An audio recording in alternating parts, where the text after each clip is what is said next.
G'day and welcome to another edition of the Aussie Ideas Man. This one I'm looking forward to because, well, I might even make 4 versions of this one. I really don't know. But I'm going to take my time. I'm not going to rush it. And it's a follow-up after the cretin on AOC uploaded a video called My Thoughts About APTERA after the interview. Well, he did 4 versions of the interview and then a full version. So really cashed in with 5 uploads. Anyhow, the good thing is I will take a little more time. The family events are over and done with, and I can put a little bit more effort into evaluating this video. So here we go.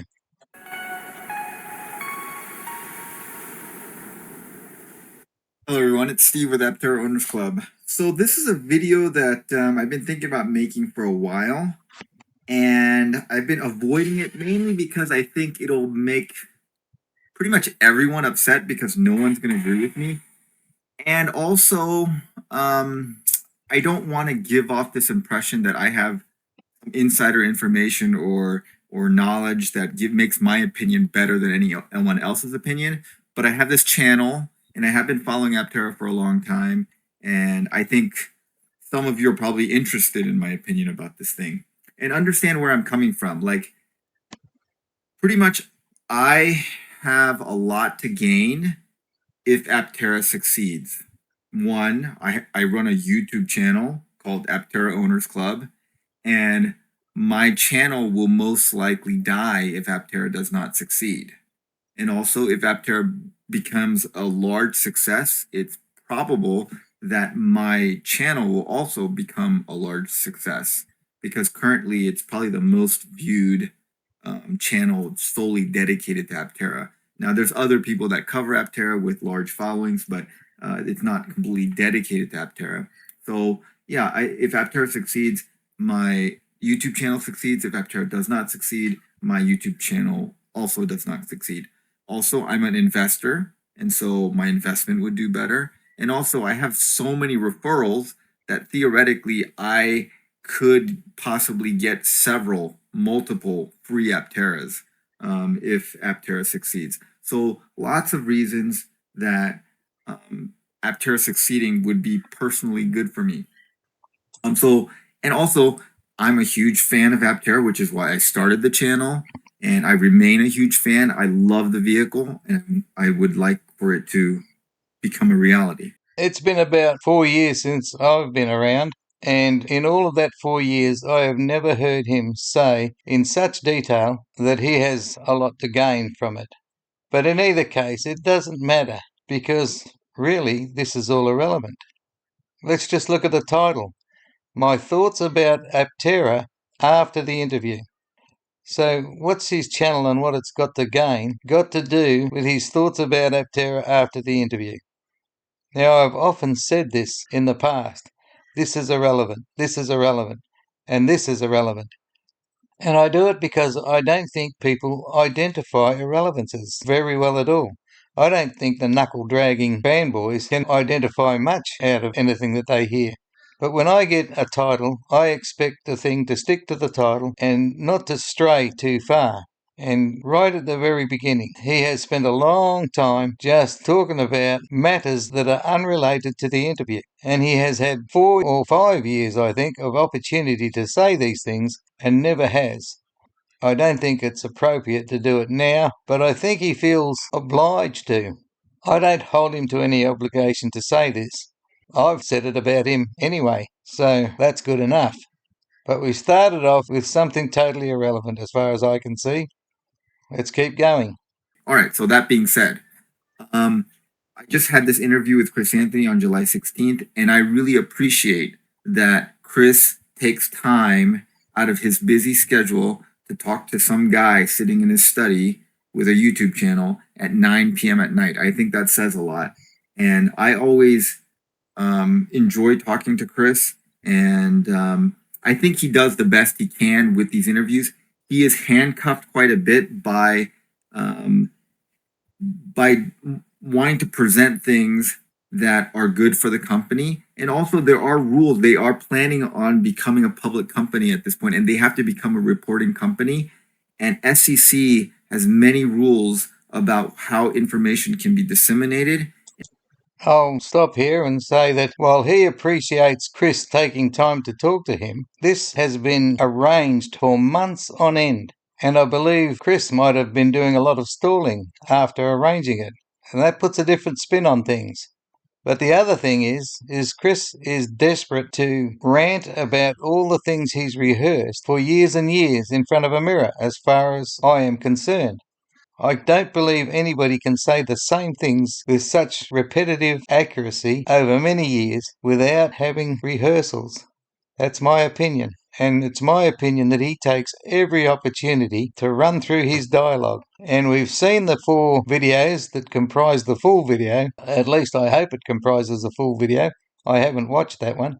But we've seen those 4, and Blind Freddy can see that he has just reiterated many things that he has said time and time again. Very little of the interview was new information. It was rehearsed diatribe. As for being handcuffed, that's a bit of a crock. I marvel at how people like the cretin can say these things, make such claims, and not have any evidence to back up the claim. We just have to believe him. And maybe he's like the pathological Chris Anthony, where he thinks all he has to do is say it. Everybody has to believe it. Well, I don't believe there's that much handcuffing going on, and I have no evidence to think that there is any. People need to take a different perspective. Don't be so gullible. Don't take things just because they're said, or things lightly at face value. Believe things when there's enough reasons to believe it. Well, I think I'll go on. That's enough of a rant. As I said, I'm taking a bit of time now, not rushing it. And it cannot be disseminated through stuff like this. It needs to be disseminated through like official channels, and they also have to be very careful about the things that they say, because they are now trying to become a public company at some point. I'll interject here rather quickly. In the last of those interviews, I think it was part 4, doesn't matter if it was part 3, Chris Anthony was saying there's reasons not to make an IPO at the present time. He was actually saying reasons to and reasons not to. And he said, we haven't got a clue what to do. So why is the cretin now saying they're planning to do it at some time? That's not true anymore. They haven't decided whether they're going to plan to do an IPO at all. It seems he can't understand things he's recently been told.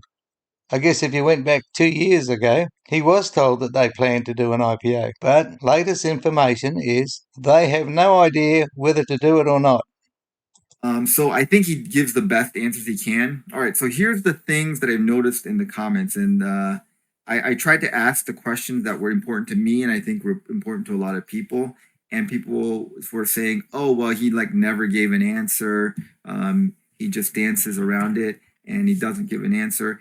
I think some of the people that are making these comments are basically wanting me to get like a gotcha interview where I'm like I'm out to like get them, and they're not going to be satisfied until I deliver that kind of thing. That's not my goal. That's not my point. My point is to ask the questions that are on people's minds and just give them an opportunity to answer or not answer. And I'm not going to push it. I'm not trying to get them into a corner and corner them. That's not what I'm good at, and that's not what I want to do. And also, with regard to his explanation of how he's going to ask questions, before he arranged to speak with Chris Anthony, he said to the fanboys, give me all the questions that you want. And now he's saying, well, I'm really only interested in the questions that I want to ask him. I gave a huge list. I couldn't do it on his channel because he's blocked me, but I'm sure he saw my list. Now, I was interested in gotcha questions, but not only were my questions all ignored, many of the fanboys' questions were ignored. A huge proportion of them were left unasked. But I don't care if his intent was to ask some easy questions. I still believe that Chris Anthony wouldn't allow any hard questions. I truly believe that Chris Anthony controlled what went to air. But what I didn't expect was all the rehearsed garbage that went with the answers would be accepted by the cretin without him at least saying, "Cut out the nonsense. I want to know what's going on, and I don't want to hear everything I've heard 50 times before, most of which is irrelevant." When that happens, the interview is a complete waste of time. It's too much listening for too little new information. Well, like I said, I think I'll make multiple videos on this one video. So this will be part one. Bye for now. Till part two. Stay safe.